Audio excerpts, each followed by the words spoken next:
If you need to reset your Agoda password, follow these simple steps to regain access to your account.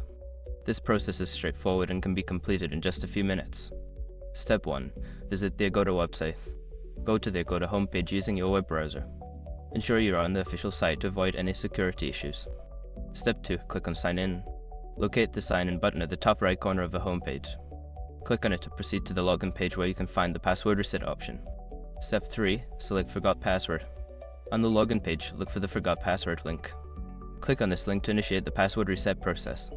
Step 4. Enter your email address. You will be prompted to enter the email address associated with your Agoda account. Fill in your email and submit the form to receive a password reset link. Step 5. Check your email and follow instructions. Check your email inbox for a message from Agoda. Click on the password reset link provided in the email and follow the instructions to create a new password. Once you have completed these steps, you will have successfully reset your Agoda password. You can now log into your account with your new password.